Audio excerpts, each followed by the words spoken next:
Oi pessoal, tudo bom com vocês? Gente, no vídeo de hoje a gente vai conversar um pouquinho sobre esse livro aqui, Harry Potter e a Criança Amaldiçoada. E gente, quantas coisas a gente tem para conversar aqui, não é mesmo, sobre esse livro? Até separei algumas, até anotei aqui algumas coisas para não esquecer. É, né, considerado o oitavo livro da franquia Harry Potter. Tá em todos os lugares aqui, ó. Oitava história, 19 anos depois. J.K. Rowling carimbou dizendo que realmente, não, esse é a oitava história. Levem isso como a oitava história que vocês tanto queriam, a continuação. Tem aqui a foto dela com os escritores. É um livro, assim, que me surpreendeu. Eu não imaginava que isso iria acontecer, porque eu me lembro que no ano de lançamento, publicação em 2016, e eu me lembro que no ano de lançamento desse livro aqui, eu me lembro que o hype dele não foi tão bom assim. Eu me lembro nesse ano de eu ter visto muitas pessoas comentando no YouTube que não haviam gostado desse livro, que não era bom, que não consideravam a história oficial, a oitava história. Eu me lembro de muita gente falando a respeito disso no YouTube no ano que nasceu esse livro aqui.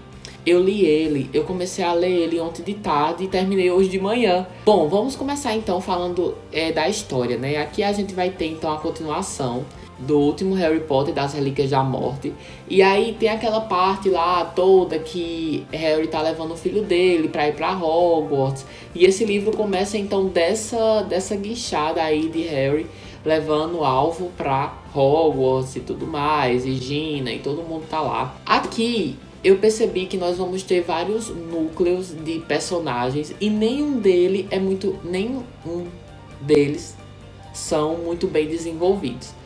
Aqui a gente tem assim os personagens de forma artificial e de forma que eles estão jogados assim, e nós temos vários pontos que, se fossem desenvolvidos aqui nesse livro, isso aqui seria facilmente um livro de 700 páginas, daquele jeito que a J.K. Rowling gosta de escrever. Isso aqui é um roteiro de teatro, né? É um ensaio, e ele é para o pessoal do teatro ensaiar. Então, eu até entendo, assim, por certa parte dessa minha frustração, porque talvez eu esperasse que ele fosse como os livros da J.K. Rowling mesmo, que a gente tá acostumado a ler, que tem uma fala e tem uma interpretação e ela escreve ali. Só que aqui não. A gente vai acompanhar a história, são vários saltos que a história vai dando, e a gente não fica perdido. A gente não fica perdido, isso eu tenho que admitir. O leitor, ele não fica perdido. Então, o que mais me incomodou são esses saltos que acaba deixando a história rasa. A história fica um pouco rasa e superficial.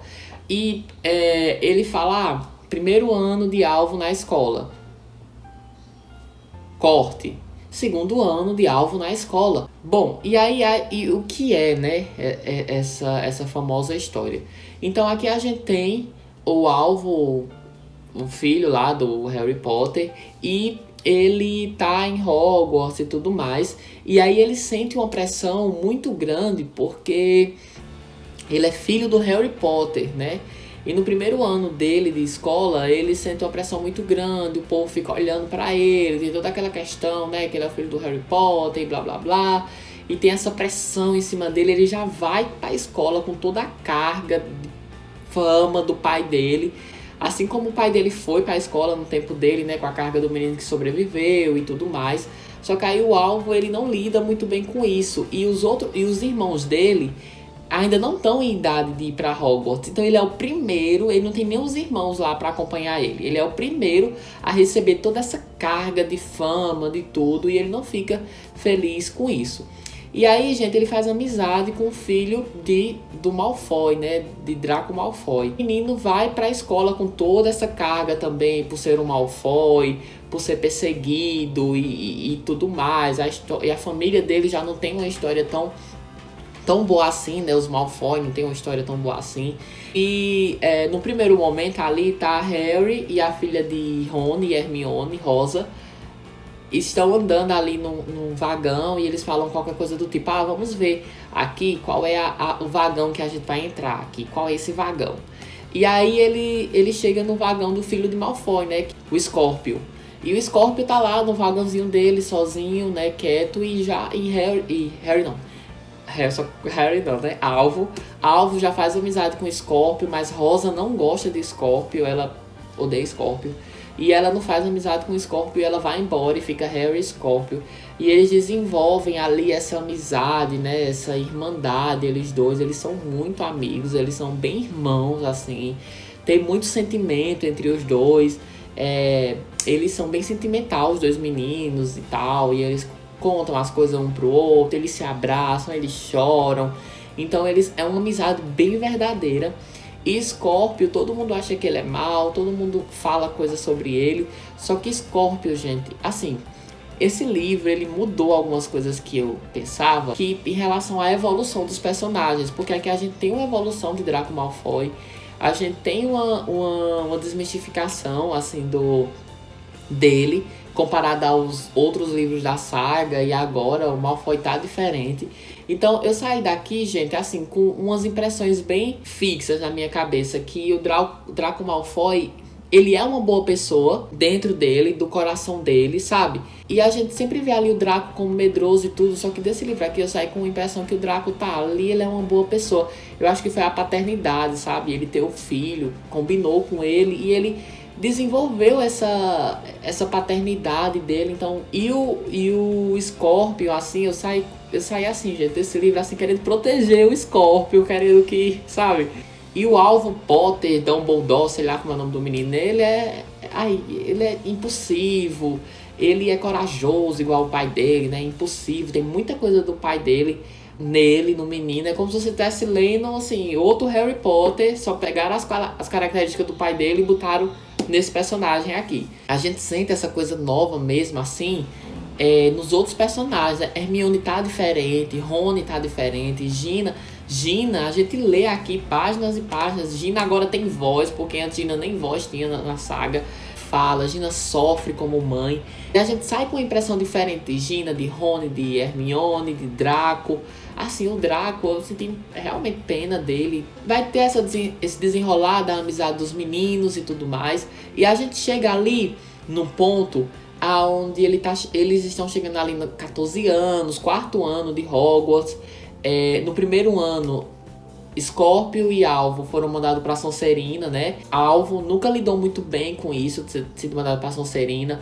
Ele queria a Grifinória, mas ele sabia que ele pertencia à Sonserina. Então, o que acontece? A gente vai ter um pulo aqui na história que vai começar a desenvolver realmente a trama da história. E é o seguinte, vai chegar aqui o pai de Cedrico Diggory e ele vai colocar a mão assim, vai colocar o dedo na cara do Harry Potter e vai dizer, meu filho não merecia ter morrido, eu quero meu filho de volta e você vai fazer alguma coisa por mim. Aí, gente, eu vou abrir aqui um parênteses porque eu pulei demais a história. Deixa eu abrir aqui um parênteses e situar vocês. O que acontece? Desde a Batalha de Hogwarts, que foi denominada aqui, né, como a Batalha de Hogwarts, que Voldemort morreu, o que aconteceu? Eles pegaram todos os vira-tempo e eles destruíram os vira-tempos. Por quê?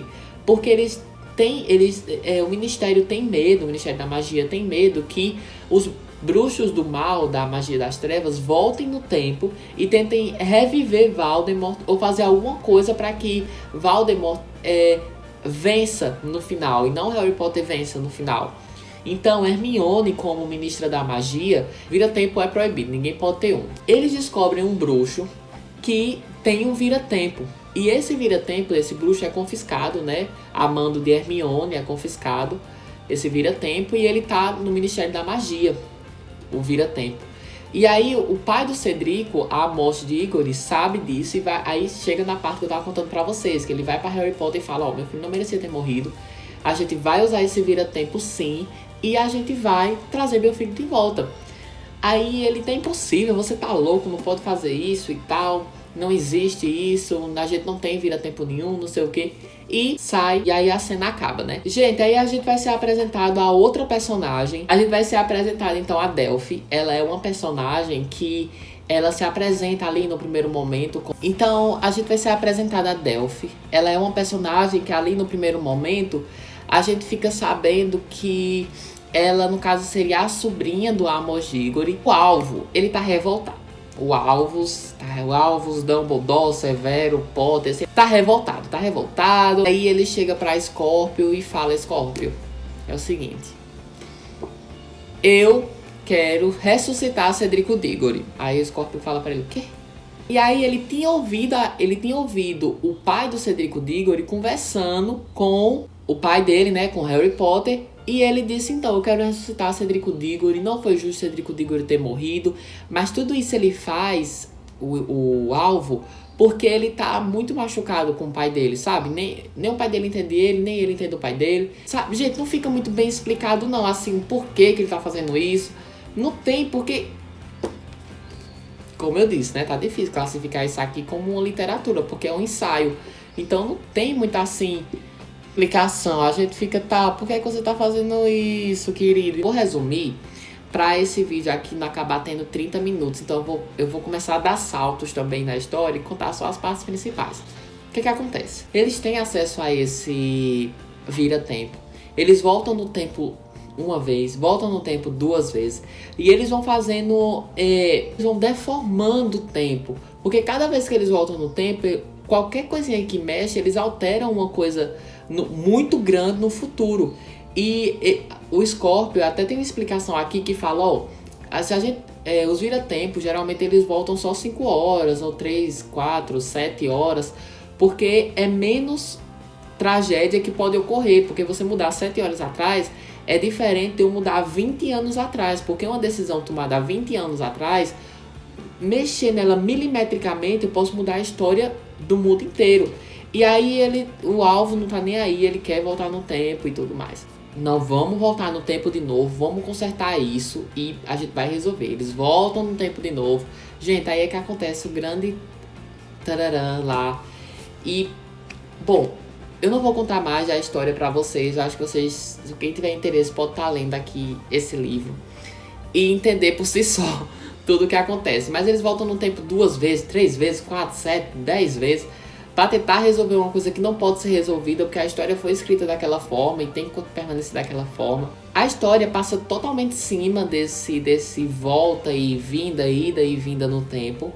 E a gente vai acompanhar isso aqui, páginas e páginas de ida e vinda no tempo, e volta e vem, e sonhos do Harry Potter e tudo mais. Enfim, eu gostei desse livro aqui, eu gostei dele. Eu achei ele interessante, ele tem uma história boa. Só que eu acho que se a J.K. Rowling tivesse pego esse roteiro aqui e tivesse dito, não, eu vou sentar e eu vou escrever mesmo aqui como eu escrevi os Harry Potter, vocês a gente ia ter aqui 800 páginas tranquilamente, porque esses saltos no tempo que dá aqui, eu acho que não desenvolveu muito bem a história. Eu senti, sabe, esse vazio, personagens vazios, sabe, personagens jogados, assim, nenhum núcleo foi desenvolvido. Então, eu senti muito isso aqui nesse livro. Então é isso, gente. Eu espero que vocês tenham gostado do vídeo de hoje do canal.